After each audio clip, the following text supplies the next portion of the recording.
I don't know. Oh, I am live now. I'm not getting a really good.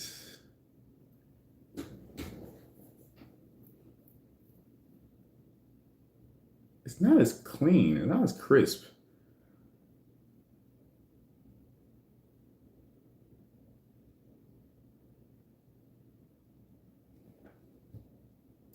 Huh. What's up, guys? I'm on my phone right now. I'm just testing out this live feature with the YouTube app. It's not really working that well. It's pretty laggy, right?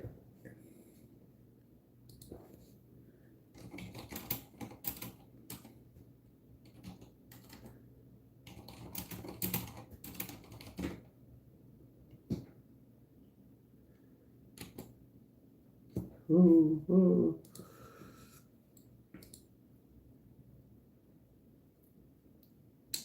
What's going on, guys? If you're in here, let me know.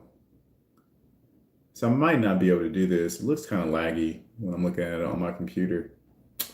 That's kind of disappointing. What do you guys think? Is this good? How's my audio?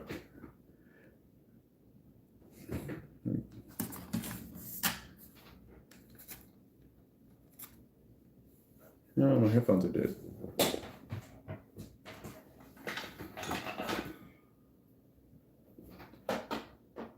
What's up, guys? Let me know if you're in the room. Yeah, I'm debating on whether or not I want to continue with this. I'm a little disappointed. I thought this was going to be a better quality using my phone since I don't have my camera mat from repair yet. But if the audio's good, man. So I might just end up recording a video. I guess, what do you guys think about the Chase Sapphire Reserve card and the changes? What do you guys think? So I was debating on whether or not I wanted to do a live video on this or just record my thoughts about it, but I do have quite a bit of thoughts. So let me move this over so I can see. That's better.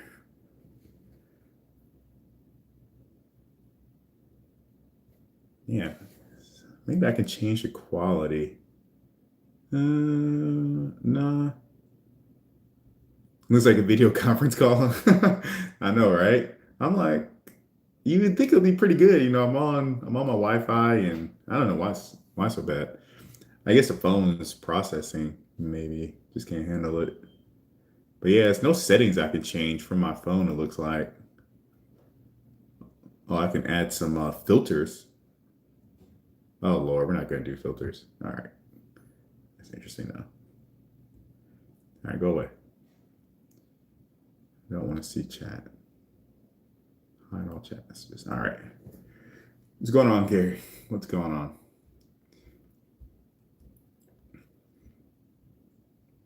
Yeah, I guess we'll keep it going. Let's wait for a few more minutes, see if anybody else will pop on.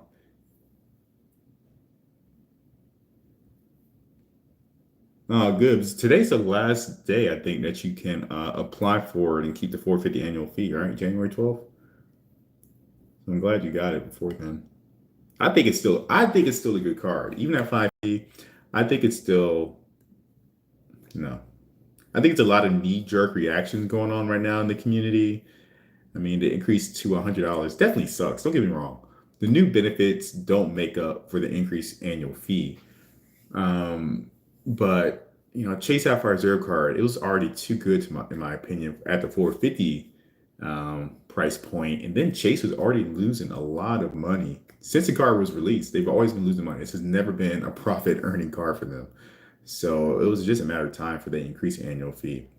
So I think we should be kind of lucky that they're giving us something. But yeah, I mean, I can still understand at the same time, people being a little upset. But I think a lot of it is kind of knee jerk. Like, I'm not sure if people are really crunching the numbers to see how much value they're going to get. I just did my video about 2019, how much value I got. And $100 is pretty immaterial. Like, I got $3,000 worth of value from my Chase setup. And, $100 is really not much.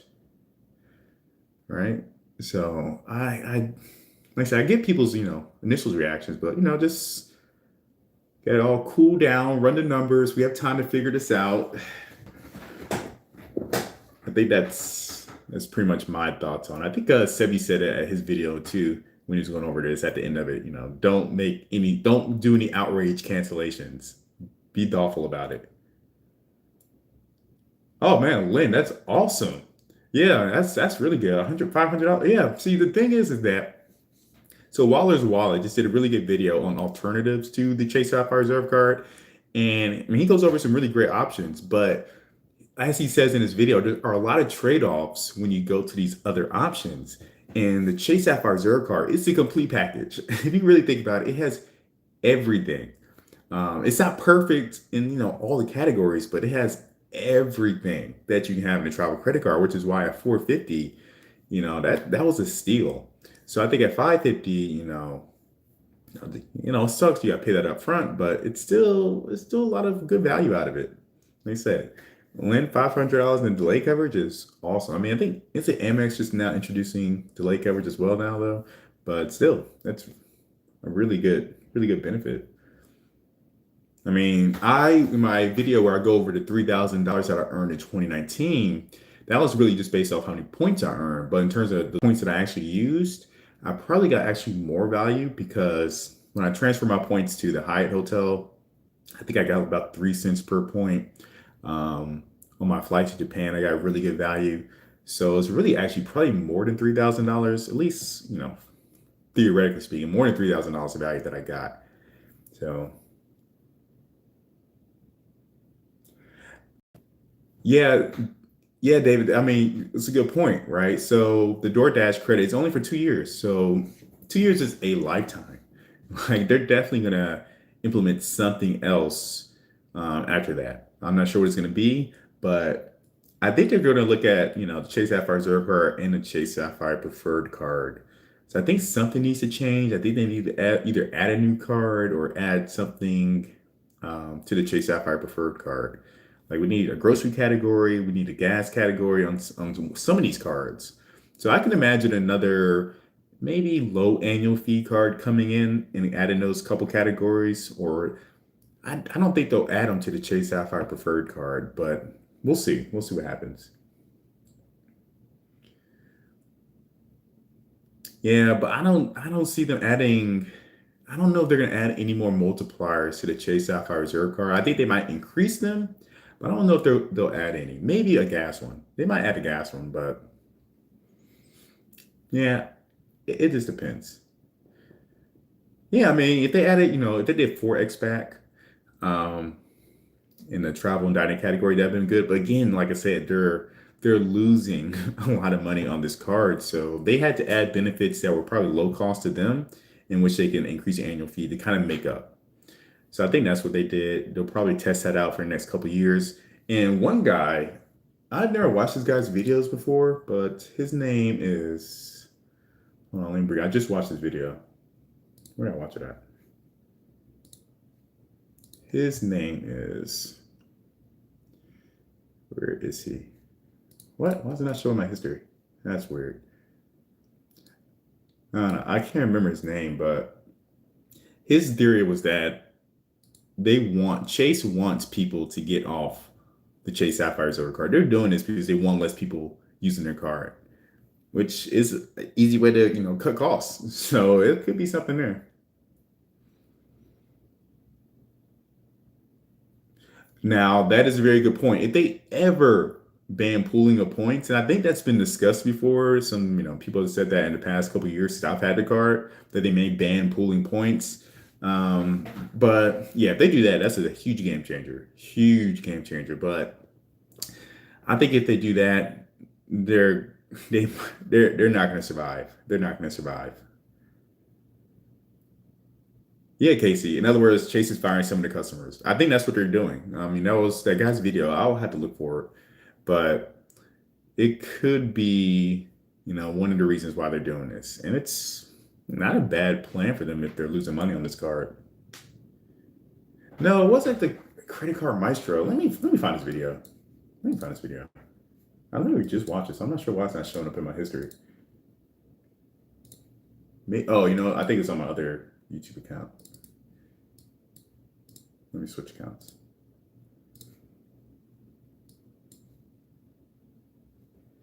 Oh, Jake Bro.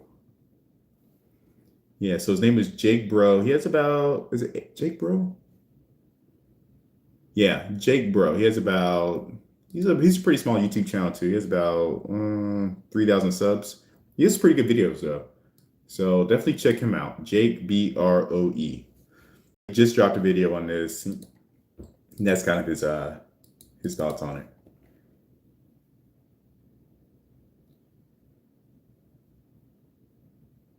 I had 220,000 points and there were 300K in the portal with CSR. I would lose a lot of value if I cancel or downgrade. 100% agreed, Lynn. 100% agree.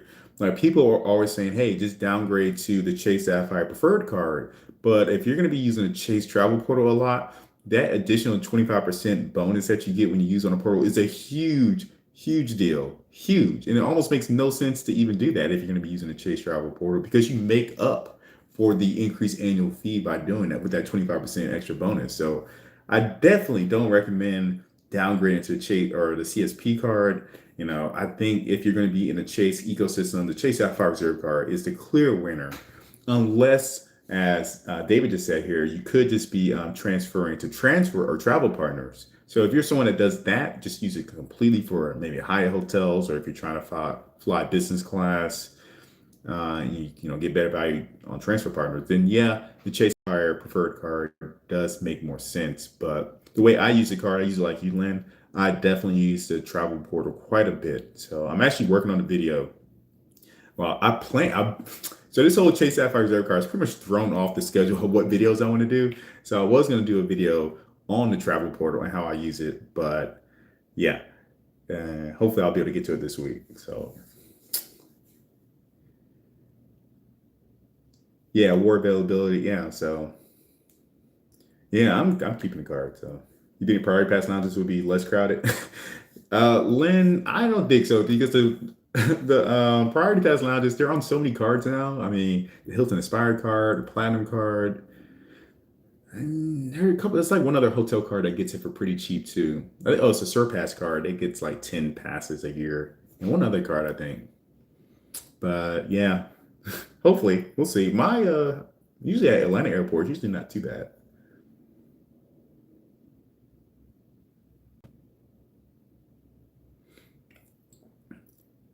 Yeah, I think people who are getting rid of the Chase Sapphire Reserve card, like the thing is that you can't use the Chase Sapphire Reserve card by itself. It you don't maximize your Chase Ultimate Reward points with just a Chase Sapphire Reserve card. You got to get at least a Freedom card, Freedom Unlimited card, and if you can, get a couple of the business cards. So just having a Chase Sapphire Reserve card doesn't, you know, it doesn't quite make sense to me. Yeah, Casey, like I said, already getting so much value from it, it doesn't make $100 is kind of immaterial. And then the new credit, so the DoorDash credit.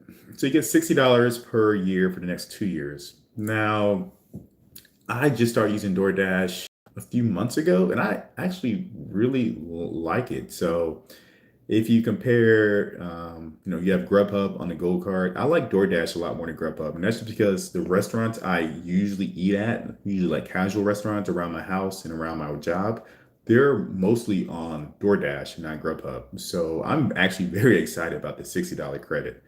Now, there are it's a lot of controversy that comes around DoorDash and just these food delivery service, you know, companies in general, is that they sometimes inflate the prices, and it's not, you know, DoorDash or Grubhub inflating the prices. It's a restaurant. So DoorDash, Grubhub, they charge you like, or they charge the restaurants like 15, 20% commission on orders. So in order to offset this, restaurants increase the prices on their menus. So, you know, you got to be careful when you're using DoorDash. Make sure you're getting, you know, if you're, you know, going to, you know, get a burger or pizza, or whatever, make sure that the value that you get on DoorDash is the same as what you would get if you were just to call in.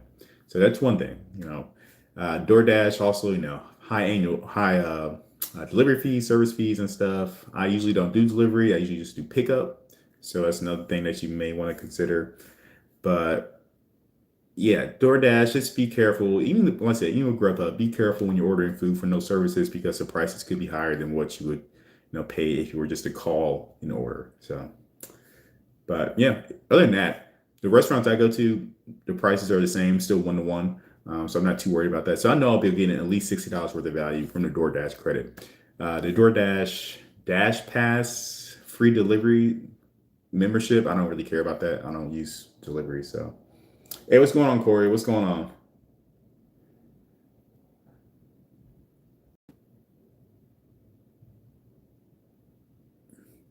Yeah, like I saw some comments in some videos.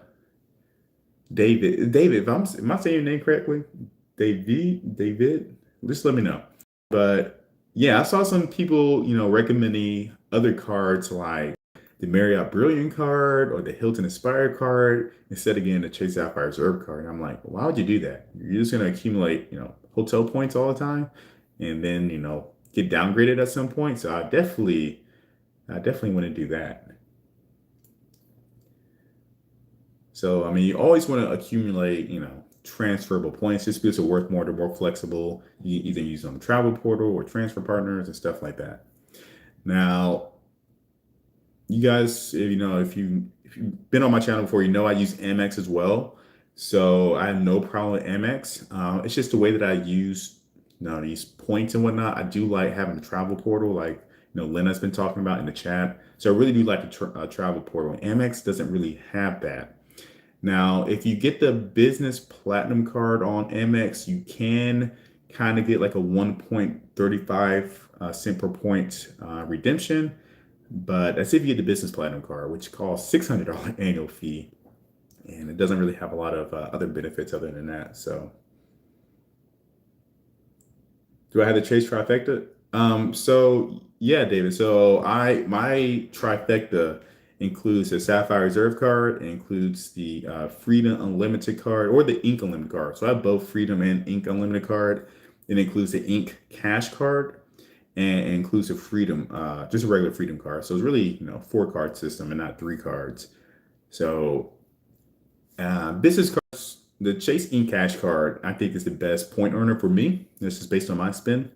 You get 5 points back on your internet bill, your phone bill, your cable bill, streaming services. You get 2 points back on gas. So I really do like the in-cash card, but I know not everyone is comfortable getting business cards. So your mileage may vary. Yeah, Casey, that's another big thing about the DoorDash credit. You can use it all at once. So that definitely is a good thing. But DoorDash isn't everywhere either, though. So I know a lot of people may live, in the more rural areas and just don't have DoorDash yet. So I get that too. It's not going to be for everyone.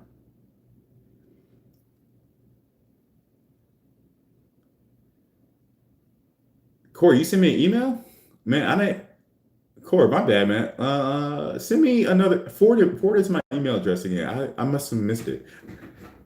Sorry about that, man. I really didn't mean to. I didn't ignore it. Trust me. I just didn't see. This had $300 travel credit, $100 priority pass restaurants, $60 DoorDash, $40 Lyft. It's still a $50 effective annual fee for me. Yeah. So for me, Casey, um, now if you're an OG Sapphire Reserve card user, we get the travel credit twice per annual fee. So I get $600 whenever I pay the annual fee. So it resets every December when your December statement closes, and you get to that $300 travel credit again. Now, if you got the card after, I think it's like May 2017, no, the travel credit is on a calendar year basis and not, or it's on an anniversary date basis and not the calendar year. So that's another reason why I'm keeping the Sapphire Reserve card. So easy money there.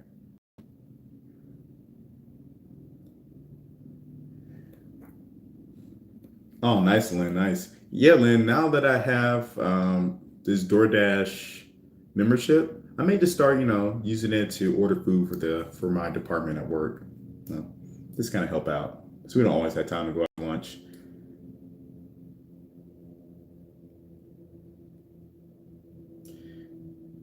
Yeah. So the DoorDash credit is, easy to use, like you said, Casey. Can Incash be converted to UR? Yeah, David. The Incash can be converted to UR. So they accumulate UR points just like the Freedom card. So yeah, you do have a business card, a business account. It's a separate account from your personal, so it's not going to be, you're not going to see that card if you log into your regular Chase account. It's going to be a separate login, but you can transfer your points from your business account to your personal account.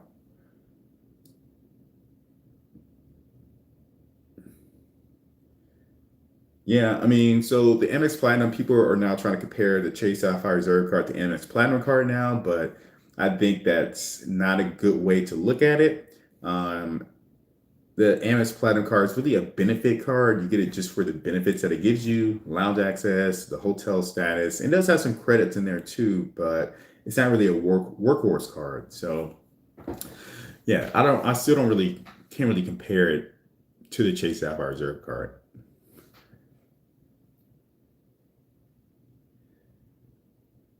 One of my friends I use, yeah, I mean, a lot of people, especially, live in the city, may live, Lyft and Uber a lot. Getting 15% off is pretty good. And then 10 points back, excellent. So, yeah, but not everyone, uses Lyft or Uber. I don't use Lyft or Uber. I kind of live in the suburbs. I have a car. I drive everywhere. So,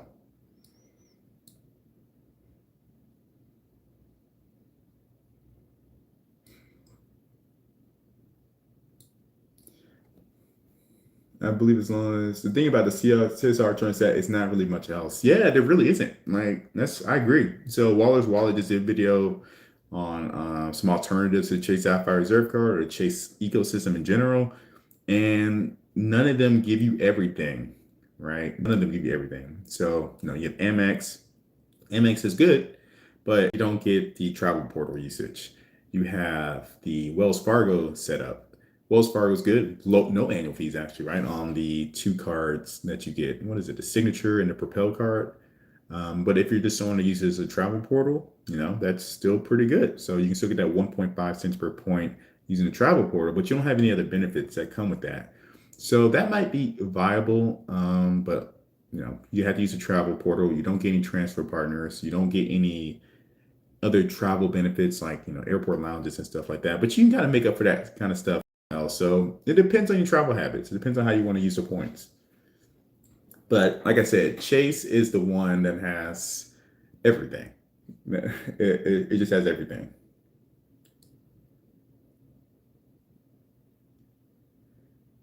Yeah, prestige cards still. I don't think anyone's gonna go to the prestige card.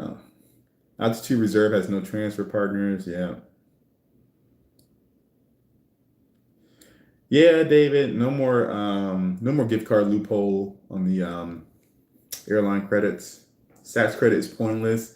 Now, I thought the SATS credit was pointless as well, but my wife has been using it. So I would say, check with your significant other. They might be able to use it. So she just uses it on like face products and stuff. So we've been able to get something out of it. Not to mention the zoos, Centurion Lounge. Yeah, I've seen pictures of people like standing in line for the Centurion Lounge. So I'm good on that. Rashad, I don't think the Chase Sapphire preferred card. It depends. So we were talking about this earlier. If you are someone that uses your points just simply to transfer to transfer partners, Chase Sapphire preferred card will probably make more sense to you. But if you start using the travel portal that Chase has, then you definitely want to have the Chase Sapphire Reserve card because that additional, 25% that you get with the Chase Sapphire Reserve card on the portal can be a huge difference and will probably make up for the annual fee difference between the Sapphire Reserve and the preferred card. So, for instance, I booked one pretty big trip on to Japan on the travel portal, right? So it cost me roughly, I think it was like 75,000 points or so on the travel portal using my Chase Sapphire Reserve card. Um, if I had the Chase Sapphire Preferred card, it would have cost me an additional like 20 or 25,000 points. So you save points and money if you had the Chase Sapphire Reserve card. Same thing, Ink Preferred card. So I probably wouldn't downgrade to the Chase Sapphire Preferred card just for that reason. But again, if you're just using the transfer partners, then yeah, it probably makes more sense. I haven't done the numbers on that, but it probably makes more sense.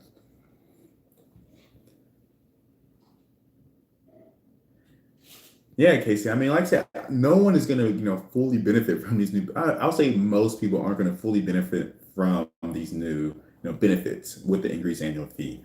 I mean, not everyone's going to be able to use Uber or Lyft, rather. Not everyone's going to be able to use DoorDash. But like I said, you just got to run the numbers, see if it makes sense for you. Honestly, I think it's a lot of knee jerk reaction right now. So just do the numbers, see how much value that you can get, see if it makes sense for you.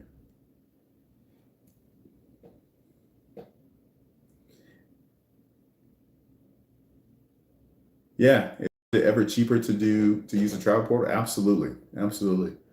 So I'm actually, like I was saying earlier in this video, I've been trying to work on a video going over how I use the transfer or the travel portal and how much value I get out of it. But because of all this news about the Sapphire Reserve card, I just haven't had the chance to.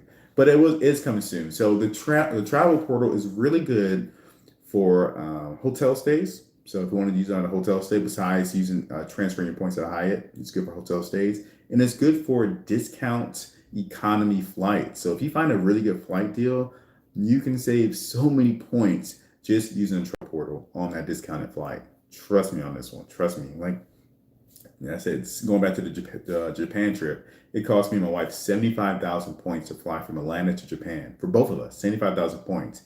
If I were to transfer points out to a travel partner, it would have cost me roughly, at the very bare minimum 100,000 points plus an additional 360, 300, $400 in terms of fees and taxes.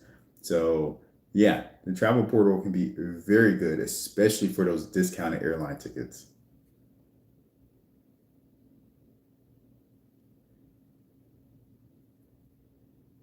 Yeah, I mean, the travel portal is just so easy to use. And the travel portal, if you're flying just like economy in the United States, there's almost no point transferring your points out to a transfer partner because you're probably getting the same 1.5 or roughly 1.5 cents per point. So you might as well use travel portal. You don't have to pay any additional fees on the tickets or anything like that. No gas, fuel surcharges. You just pay the 1.5 cents per point, and that's it. So I will say the only time that you want to transfer your points out to a transfer partner usually is if you want to fly international, if you want to fly business or first class. Those are usually the only times you want to transfer out to a transfer partner.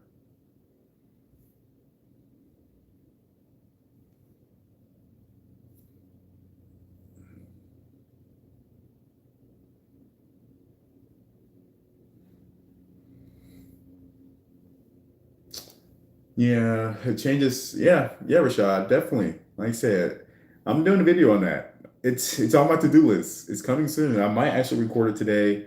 It's a pretty short video, but yeah, I definitely recommend it. I've gotten a crap load of value using just a travel portal. So I definitely recommend it.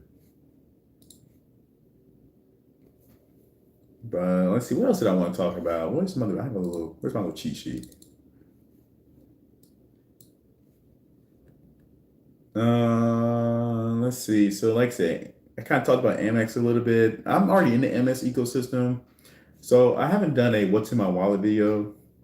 Yeah, but I do plan to do one for 2020. And like I said, I've said this before in a couple of videos ago. I don't plan on really getting a lot of cards for 2020. So my what's in my wallet should pretty much stay the same for most of the year. But basically, I have the Chase Sapphire Reserve card for restaurants. I have the Amex Gold card, and I use this for groceries, and I use it for restaurants as well. So I kind of split my spend between the Sapphire Reserve card and the Amex Gold card when it comes to the restaurant category. And I try to accumulate both points. It, I'm using it more with the Chase Sapphire Reserve card right now because my point reserves are pretty low. I'm trying to build my point totals back up, but I do kind of split my spend. And then I have like the Freedom Unlimited card, of course, but I'm just got the Blue Business Plus card. So Blue Business Plus card, I should have in a couple weeks or so. And then what else do I have in my wallet? I have the Ink Cash card that pretty much pays for most of my bills. So I just kind of use that to pay for bills. And that's about it. I think that's those are the four cards I usually have in my wallet. The Freedom card too. I had the Freedom card. I can't. What are the categories for Freedom? I think I had the Freedom card in my wallet as well. But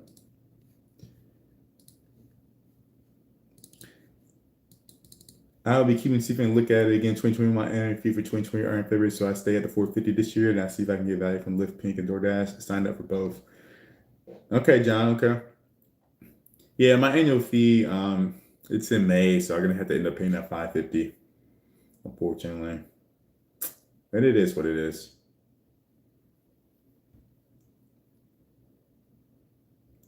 Yeah, Lynn.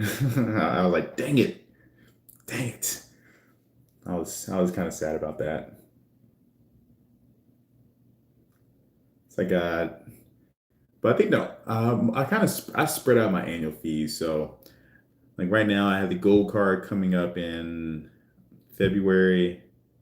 I have the Aspire card coming up, I think a month after that, and then kind of spread out my annual fees as much as I can. But yeah, I wonder what they're going to do with the DoorDash credit after the 2 years after 2021. Increase the multiplier, add more credits. That's what I want to wonder.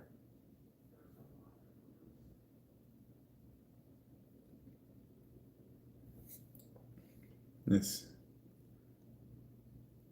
Yeah, Casey, we can only hope. But I feel like Chase isn't gonna let that fly. Chase isn't gonna let that fly. Let's see. But yeah, now as Sebi, he downgraded his Chase Sapphire Reserve card back at the beginning of 2019, and I never quite understood why he did that. So he downgraded in the beginning of 2019, but then I think he upgraded it back from his Freedom card to the Chase Sapphire Reserve card at the end of the year. But I never understood why he downgraded because I believe he's had his card for quite a while now. So if he's had his card since 2017, then that means he had the travel credit, that double dip travel credit. So he had $600 travel credit every annual fee paid. So I never understood why he downgraded his card to begin with. Didn't quite make sense to me. Do any of you guys have the double travel credit? Have you had the card for that long? Try to get this.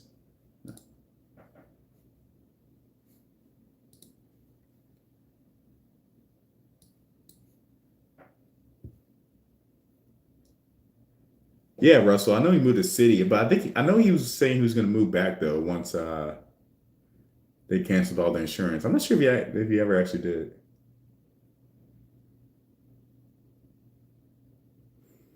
Yeah, Tim, they're not. Chase as a whole isn't losing money, but this division of Chase is a money drain for them. But we have to see how it's gonna. But you really have to see how it's impacting the rest of the business, right? So yeah, this could be a huge expense for them, but it could be driving revenues up in another area of their business. So, but it's always about the bottom line, right? The CEO has fiduciary responsibilities to look out for its investors. I have MX Schwab, CSR. One of them has to be downgraded. Yeah, E-double. That's hard. I mean, the Schwab card. If you're someone that's going to be using it for cash back, then it's kind of keep it. But I'm not sure. Yeah, Lynn. I don't know what city's thinking. They're shooting themselves in the foot. At least in MX, you don't need an annual fee card to use transfer partners. That's true, isn't it? Yeah. Well, I don't know. Do you have to have a transfer partner? I don't even know. But how people are going to be looking at the green card now. I wonder if the green card is going to be more viable for some people. I still don't think it's that great of a card. If you can take advantage of all the credits, it's fine. If you can't take advantage of the credits, it's kind of just it's still okay, but not great. I don't know if DoorDash counts as a restaurant charge. I think so. I don't know. I don't know. I don't think I've ever used my Chase Sapphire Reserve card on DoorDash. I think I've used my Gold card. So yeah, I don't know.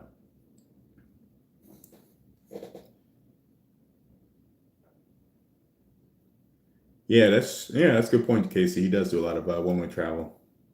So I don't think he relies on the platinum card insurance anyway. I think that's why he was using Citi and why he's going back to the Chase Sapphire Reserve card. Only have one 450 annual fee card. What would you pick? Are we still counting the Chase Sapphire Reserve card? If I would, probably be that one. Chase Sapphire Reserve card. Then second will probably be the Hilton Aspire card. And what other 450 cards are there? City Prestige, Platinum's 550. But yeah, I'll still put Chase Sapphire Reserve card first. Reserve card that basically complements Chase Freedom Gas. That is when CF doesn't have. Are there gas cards? Are you? Do you just want cash back, or do you want, travel rewards?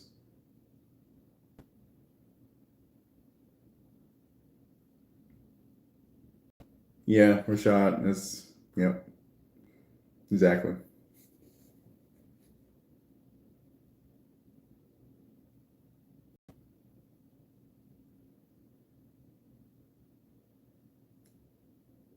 Yeah, John, that's pretty much it, right? I pretty much do the same thing. Chase trifecta. I've run just the Amex Gold card, and I just got the Blue Business Plus card, waiting for it to come in the mail. So yeah, I mean, I collect both points, right? So in 20, my I guess here's my strategy overall. In 2020, I'm pretty much using all the points that I earned from Amex in 2019, and during 2020, I'm going to be, earning a lot more points with Chase, and then in 2021, I'll be using those Chase points. So kind of my plan, at least in theory, is to kind of switch between the 2 points every year. So yeah.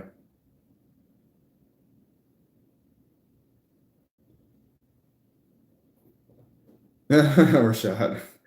Yeah, the ink cash card is a really strong card. I mean, it's my favorite card to have in my wallet. That's another thing. So with Chase, just imagine you have all these cards, and only three of their cards have annual fees, and you'll probably only have one of those cards in your wallet. So the Chase Sapphire Reserve card, the Sapphire Preferred, and the Ink Preferred are only three cards that have an annual fee. So if you think about it that way, your trifecta is cost you, 550 now instead of 450. You kind of split in the fees across all three cards. So yeah, you still get a lot of value with all your cards. That's the thing. It's the entire ecosystem that you have to look at, not just one card. You just have one card, just a Chase Sapphire Reserve card. You make it a little bit harder for yourself. You should go ahead and get the other free cards to help offset that annual fee to get additional benefits.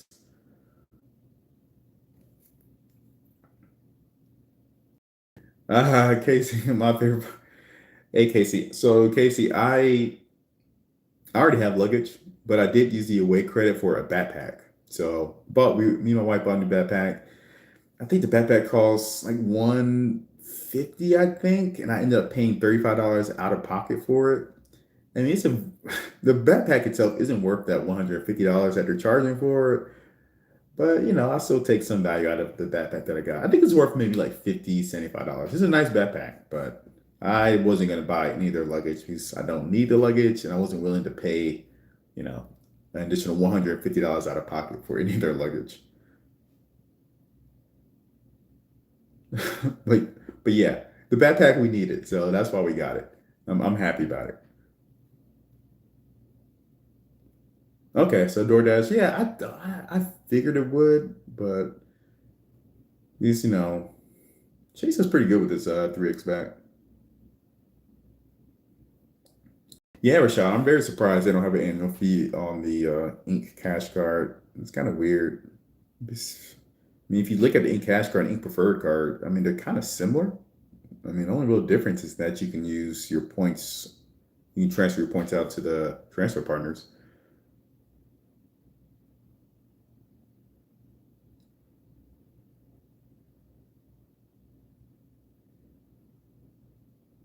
Yeah, Casey, I mean, it's not really free or cheaper with the way luggage travel. Not sure why they were saying that. You've been confused about travel insurance between the Sapphire and MS Platinum. Can you explain? Oh man, that is a little complex. Let me see if I can find an article.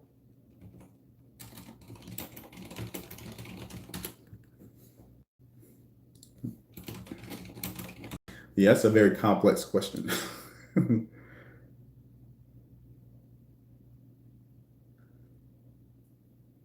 Yeah, Rashad, that's what I do. The ink preferred is a sign up bonus still 80,000. I think it's still 80,000 points, and then you can downgrade to the ink unlimited. I'll say make sure you get the ink unlimited before you downgrade though. I'm trying to find a really good article on the travel insurances that's recent. Usually the point guy usually has a pretty good.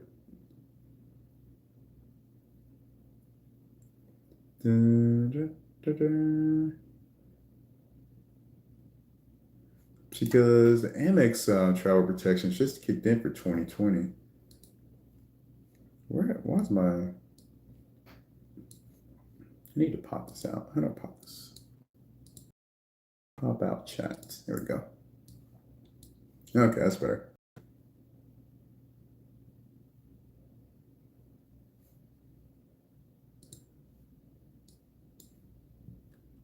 Really don't need to see myself. Huh. Okay, now I can see things better.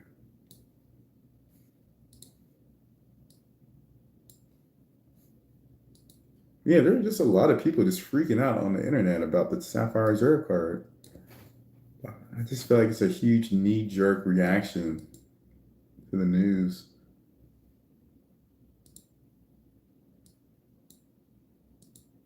So I'm not sure if so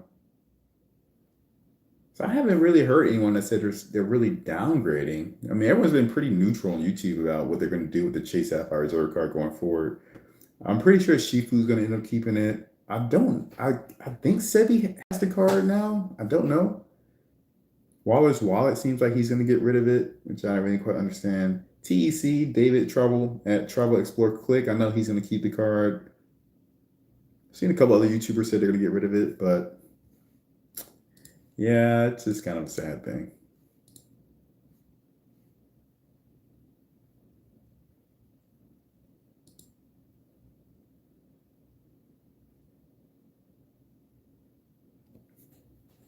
Yeah, Amex only has the lost baggage. They don't have the baggage delay, unfortunately.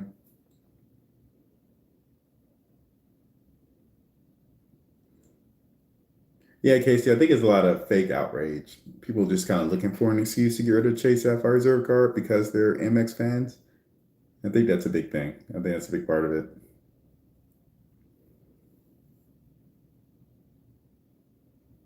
Oh, Wi-Fi said it's gone. Really interesting, huh? I don't think I watched this video on it, but like I said, I don't understand why you would should get it without doing this math. Oh, so he just dropped a video on apparently some math that he did. I haven't watched it yet. I don't really watch Wise Flies.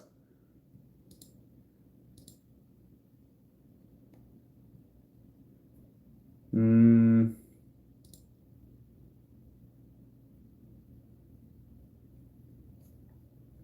oh, he does have like a spreadsheet. Okay. But why did he say he's downgrading, Rashad? He would assess the card first? Huh. Like I said, I don't, I don't know.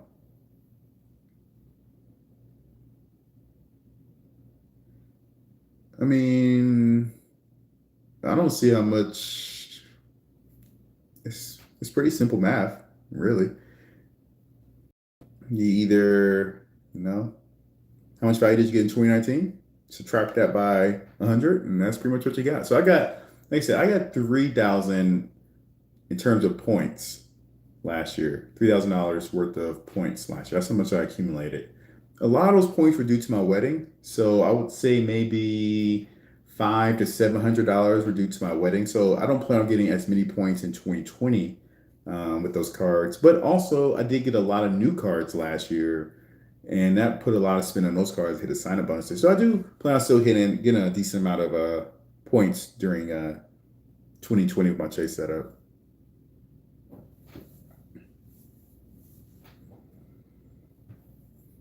Yeah, yeah, Casey, they're not that big. Yeah, I agree. Like a lot of people can't use DoorDash. A lot of people don't use Lyft. I don't. I mean, I live in a big city. I don't even use Lyft. I mean, the city's so big, you got to have your own car, or else you'll be paying a crap load of money in Lyft Uber rides. And we don't have the best public transportation here in Atlanta. So yeah, I mean, I have to get it. I totally get people not being able to fully value that $100 increase annual fee, but you got to look at how much value that you're going to be getting. That's the thing. Yeah, I mean, the thing is that it depends. If you can't afford the annual fee, you can't afford it. No problem there. I totally get that. But if you can't afford it, then you have to look at how much value that you're going to get, right? If you can't afford to pay the annual fee when you sign up for the card, just look at, see, okay, I can get X, I expect X amount of value out of this card. So it's worth it to get it. So one reason, I mean, I can get the Chase Sapphire Reserve card. I get $600 in travel credits. So even when I'm paying $550 annual fee, I'm still getting $50 in value just using the card, just simply for the credits. Everything else is kind of extra. Yeah, Donovan. I mean, 2 years is a long time from now. So we'll see what they do. We'll see what they do. They may be trying to develop something now to figure out what they want to do. This is just kind of a stopgap. I think the next change will probably be more permanent. So maybe a new card, maybe additional multipliers. We'll see. It'll be interesting though. It'll be interesting. John, why is Spice AMP doesn't come until October? Yeah, mine comes in May, unfortunately. Yeah, Casey, I'm not sure why you would, yeah. It's no point getting a Chase Sapphire Zero card if you're not going to travel. They're better just straight cash back cards that you can get. I mean, this is meant for people who travel.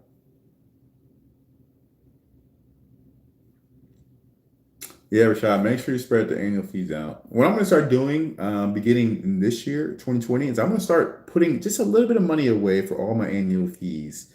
So my gold card is about to hit. The annual fee is about to hit, I think, like I said, next month. So beginning next month, I'm going to start putting like $10, $20 away every month. I'm not sure if I'm going to take it out and put it like cash in an envelope, but I'm just going to save that up. And then when I have to pay the annual fee next year, I can just use that little bit that I saved every year towards my annual fee. Just to kind of help offset it, take off the sting a little bit from having to pay those annual fees every year. Or maybe not, put enough away for all the annual fee, but just enough to make me feel a little bit better when I'm having to pay for it. Yeah, Casey, I'm not like a huge traveler either. Like I do two big trips a year maybe, and then maybe some little small trips throughout the year, but not a lot. So I feel like at least for Chase, the Chase, cards are meant for people who don't really travel a lot. That's why you have the travel portal where they give you that 1.5 cents per point. It's a lot of value for people who don't travel a lot. Um, if you are someone that travels a lot, the Amex Platinum card is definitely a good card. You get that 5x back on your points, then you on your airport air travel spend, and then you get the lounge access and all that stuff.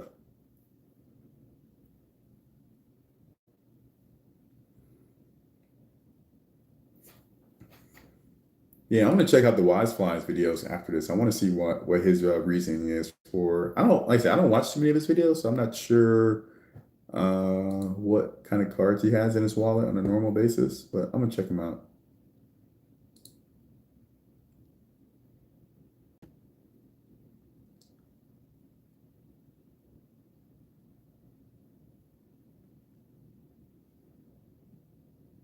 So I would imagine one of these people who are doing YouTube's $100 for the annual fee. I assume you would be traveling a lot, so you'd be able to get value out of it. I just don't see why $100 would really bother you so much where you have to cancel the card.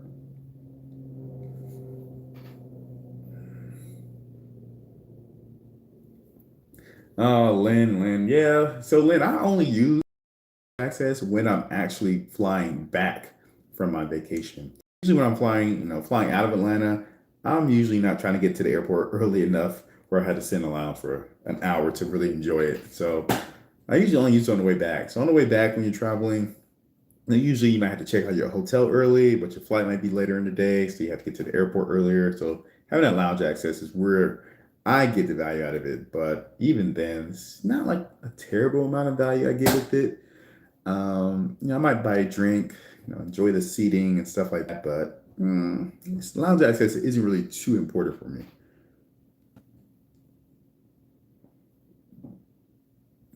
Yeah, Casey, I wish they did have a grocery category. If they had a grocery category, I'm just trying to think.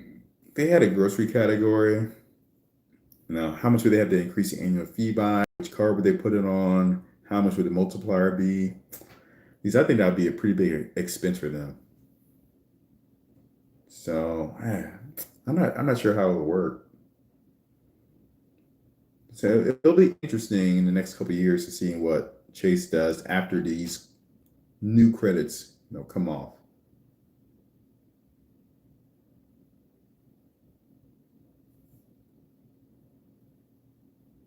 Yeah, yeah. I mean, again, like I said, the idea of getting to the airport early for the lounges doesn't really do it for me.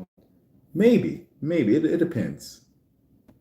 But my wife likes to get to the airport early, so sometimes we do lounge. But in Atlanta, the Priority Pass lounge is so far away from your typical, gate. It takes like 10, 15 minutes to get to the airport lounge. You gotta go down the escalators, get on the train. Usually, it's in the international terminal, I think. So it's usually really far away. So it's like an adventure getting to the airport lounge from your gate. That's one reason why I don't use it either.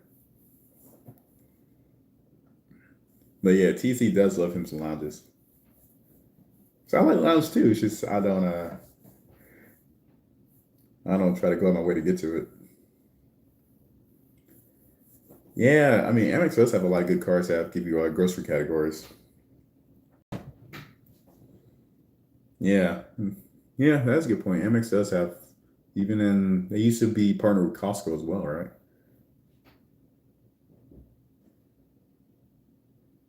Yeah, yeah, Rashad, we still be needing it, man. Like I said, for me, I mix my Chase cards with my MS cards. So I do still use my gold card for my grocery category, but yeah, I can understand not everyone wanted to do that.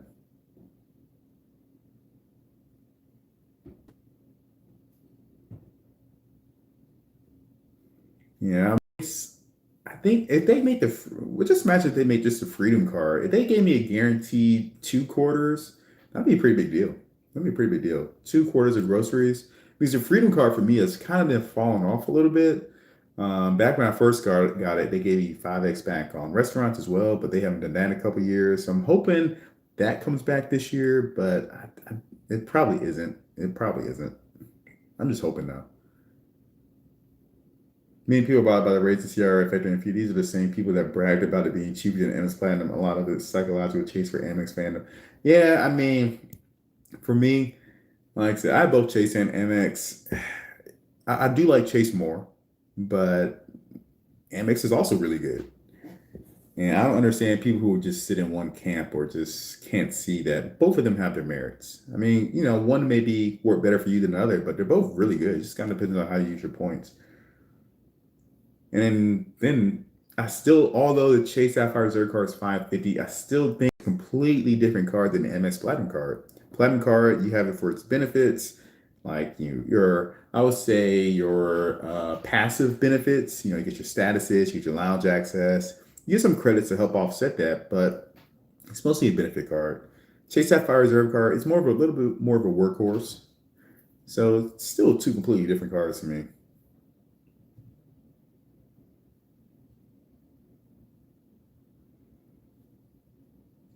2 quarter goes to giving one with Amazon. I'm good. Yeah, Amazon would be. That's actually good. I'm surprised we haven't seen that yet. How big Amazon has been. Because Amex has had some pretty good deals um, on Amazon. You've been able to use your card. I think just last quarter, you use your gold card to get 4 points back per dollar spent.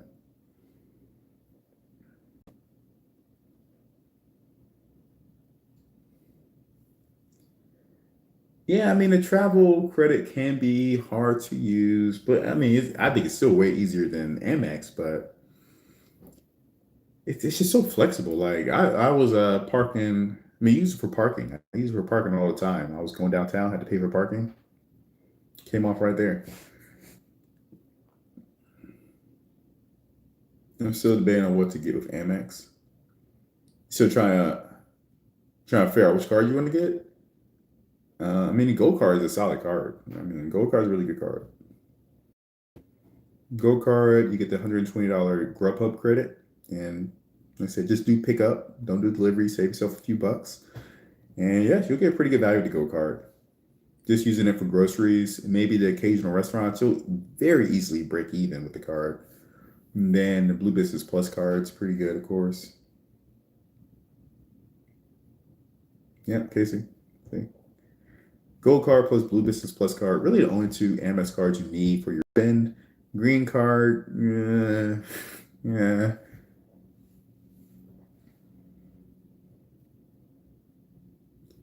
Yeah, Casey, that's another thing. I can't use my Amex card everywhere I eat at. So, especially on the weekends, so me and my wife go to these local restaurants that don't accept Amex. So that's another big thing. So I always like having a Visa card in my wallet, regardless of, if I'm trying to hit minimum spends on an Amex card, I always have a Visa card in my wallet.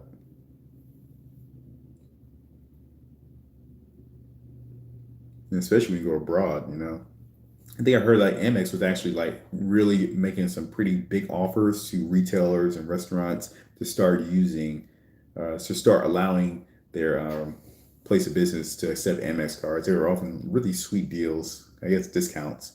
It's just cost a lot of money for these places to use Amex to swipe the card. Yeah, it's just too expensive for them to use or to accept Amex. That's all it is, Casey. It's too expensive. I mean, Amex, they don't really charge interest. I mean, they have like late fees and stuff like that, but they don't really do interest. So most of their revenue comes from fees. Parking tolls are the easiest way to use. Yeah, like I eat up a lot of my travel credit just on like parking.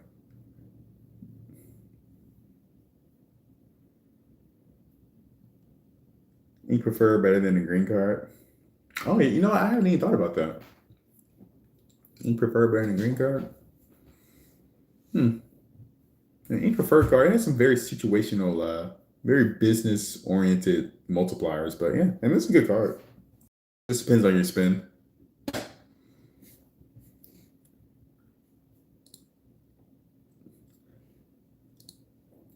Yeah, there's so many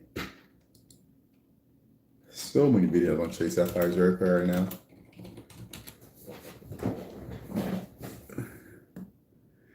Oh, Brian Jung. Yeah, I watched his video. He thinks Chase killed the Chase Sapphire Reserve card. And I said I disagree with him on that. I disagree with him on that. But I know he's a huge Amex guy. He doesn't really use Chase.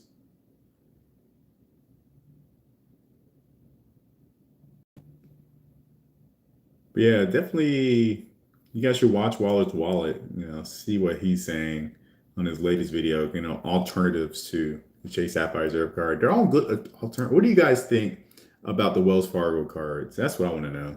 I mean, they seem like pretty solid cards. I mean, no annual fee, pretty similar benefits to Chase in terms of the 1.5 travel portal. So it's very enticing. I mean, I can see people using that. Man, y'all are crazy riding these scooters around. I rode one of those scooters once. I'm good. I'm not trying to get hit by any cars or run into you know, any pedestrians walking on the sidewalk.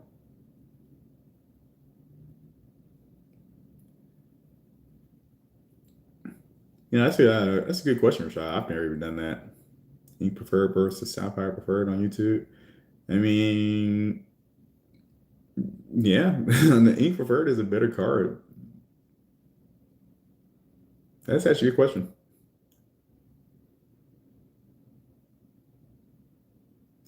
Lin Chin, doesn't the chasing preferred comes the same thing as the CSR? Not quite. You have the same transfer partners, but you don't have that 1.5 cents per point on the travel portal. So if you're someone that uses the travel portal, then it's going to make a big difference, a huge difference. So I'll say Sapphire Reserve card is definitely one that you want to have. But if you're someone that just uses transfer partners, then I would say, yeah, the Ink Preferred card pretty much accomplishes pretty much the same thing, I guess. That's a good point. I haven't looked at the Ink Preferred card in so long.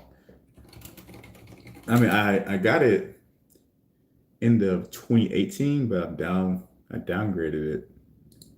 So I don't have it anymore. But yeah, I mean, you get 3 points on travel, but you don't get 3 points on restaurants, right?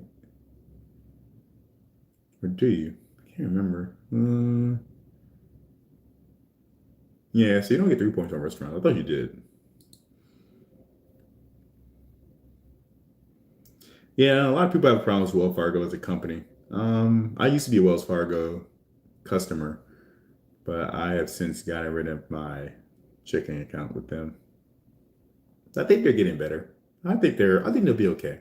I mean, you had a few bad apples. I think they got rid of them. I think it's gonna be okay. Oh, did they?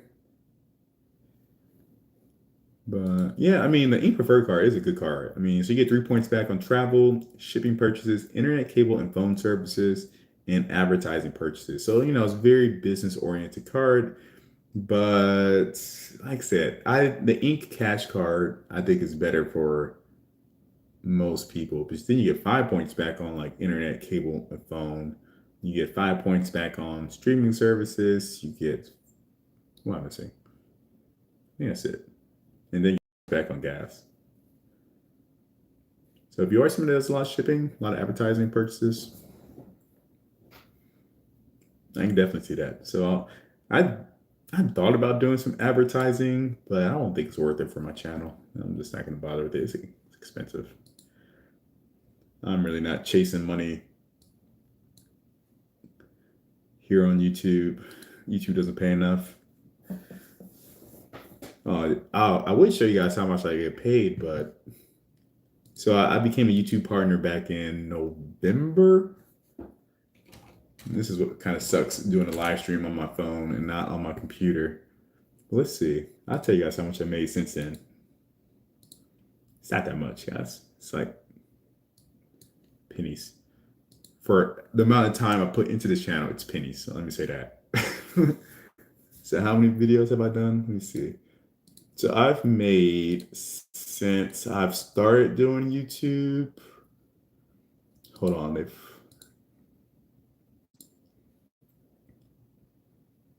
$367. So I started YouTube a year ago. So how many videos do I have? I think I have like 80 videos or something.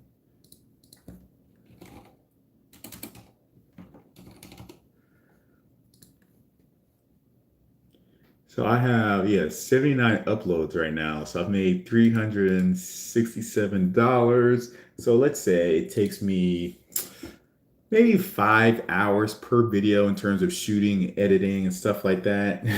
Let's see how much I'm not getting paid here. Right. So that's 400 hours of work I put into this. So you guys can quickly do the math on how little I'm getting paid for YouTube. Less than $1 an hour.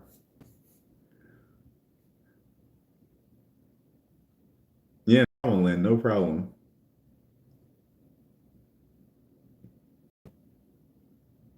Yeah, Rashad, I can almost pay my annual fee with that. You're right.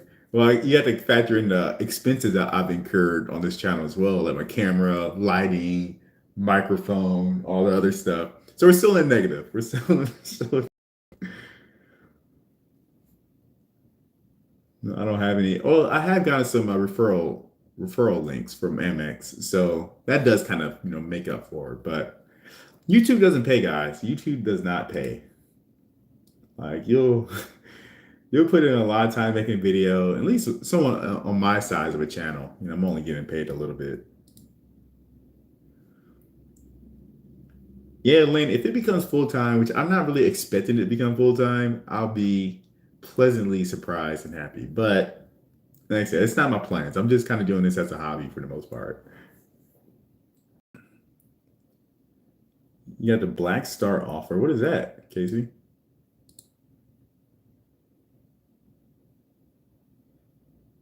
Yes, Ali, you can't transfer the partner to in-cash. Absolutely correct. So you're always going to have one of those Sapphire cards that ain't preferred card in order to transfer. But again, in-cash card, no annual fee, right? No annual fee. So that's the good thing about Chase is that you do have to pay annual fees for those transfer cards, but all the other cards, nothing.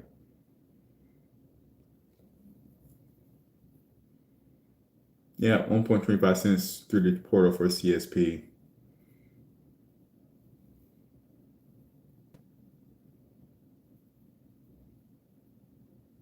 Oh, okay.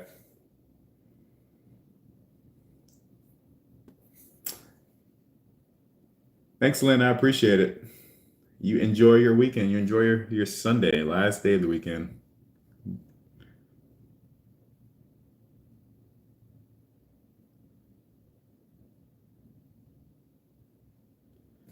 Oh, thanks, Lynn. I didn't know you had a channel.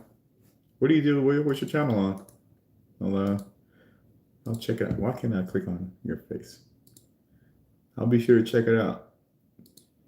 Yeah, I mean, if you're gonna get into this YouTube thing, just don't expect to make money. Do it because you want to do it. Do it because you enjoy it, right? That's why I do it. Just do it as a hobby. But then, yeah, if I start making some money like this, like I say, $100 a month, I'm cool with that.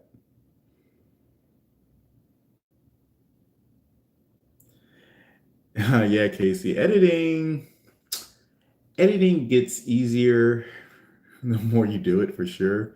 But good editing really, or easy editing comes with really good um, when you're actually recording your videos. So if you record your videos correctly, it makes the editing a lot easier.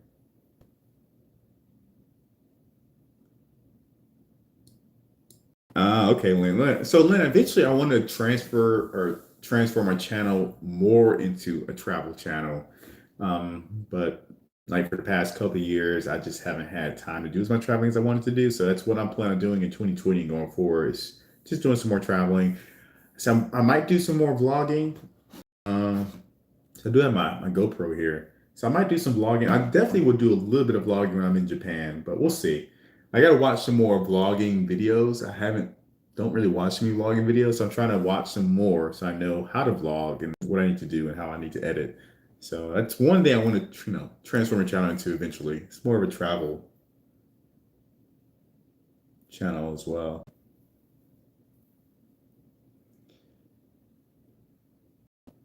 Yeah, Casey, that's what I'm trying to do. I'm trying to get some more in the I'm trying to max out my referrals as much as I can. So I think I got like 60,000 membership reward points last year, or 55,000. I got maybe like 5,000 Hilton points, I think. So yeah, I mean I'm happy with that.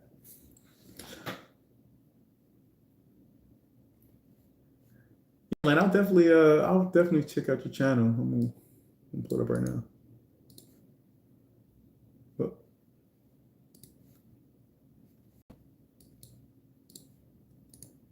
But, yeah, guys, I'm going to get off for now. I'm probably gonna do another live stream later tonight. So I know this is kind of early. What time is it? 11 o'clock. So I know a lot of my viewers are from the West Coast. So I'll probably do this again. And I'll have a couple videos coming this week as well.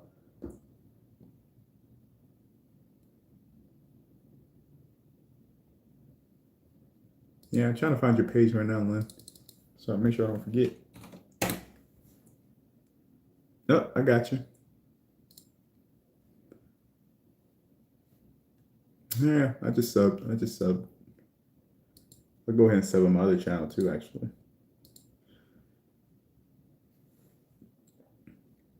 There you go.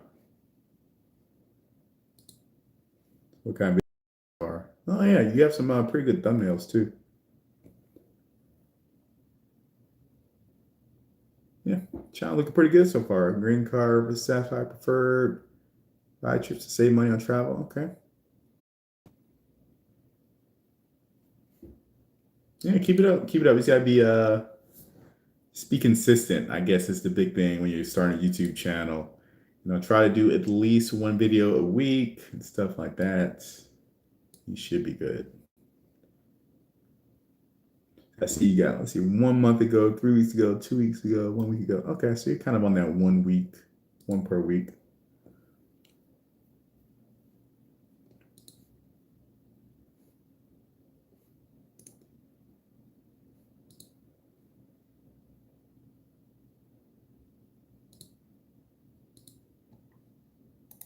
Yeah, I wish I had started my channel like a year before when I did. I don't know why I didn't. I wish I started earlier. Have I ever been to San Diego? I have not, but I do plan on going to. I want to try to go to Comic Con at some point. I'm gonna try to go this year actually. It's kind of on my like bucket list is to go to Comic Con. So I might go maybe I might try to get there a little bit early before it gets like too crowded and maybe stay for a little bit longer, but we'll see. But I do want to go to San Diego. I've heard great things about it. Like I've been to LA. My sister lives in LA. And we were supposed to travel down from LA to San Diego last time I was there, but we just never had the time. But yeah, I've heard really good things about San Diego. What's my oh, appreciate her shot. Oh man, y'all hear that I got $2 extra, man. I am balling out this month. So now I am up to $369 in revenue. Thank you, Rashad. I appreciate it. But I don't have a PSN. I don't have a PlayStation. So I kind of like gave up video gaming like a few years ago. So I don't really play. I have my Nintendo Switch, and that's about all I got right now. I actually do want to jump back in. I might get like a PS5 when it comes out, but I thought about getting a PS4, but I might just wait to the PS5.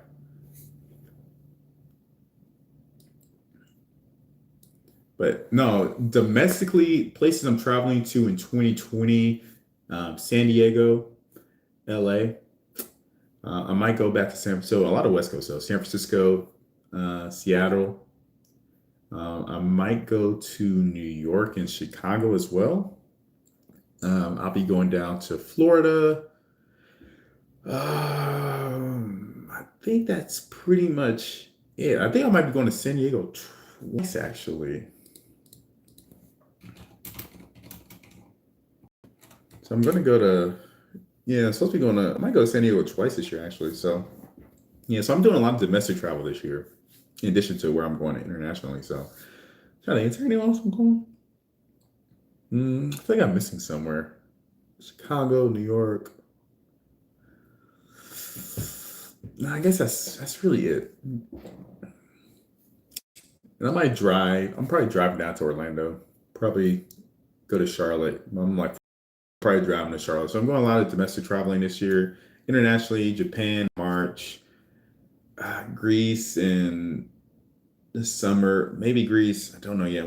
Still waiting for my wife to decide. And then I might do another international trip at the very end of the year. Maybe. I'm not sure about that.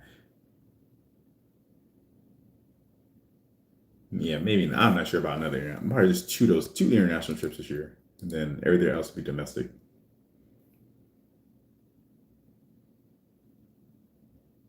Rashad, man. I watched that game last night. Oof, man. Mm. I mean, y'all's defense has always been kind of sketchy, so you shouldn't be too surprised about that. But I didn't think your offense would be shut down so effectively. But yeah, it was a not good game. So, but my Atlanta Falcons didn't even make it. So, you know, you guys will be better next year. Don't worry. Yeah, in Florida. Actually, I might go to Florida twice. So I'm going to Orlando for sure. At least I'm going to Orlando once. I might end up going to like Miami as well. Love Seattle. I haven't been to Seattle yet. So my wife's best friend lives in Seattle. So we're definitely gonna be going up there this year. So I'm very excited to go. We're going sometime during the summer or when it gets warmer. So I have my wife's best friend is up there. I have a couple friends that live up there as well. So I'm looking forward to that trip.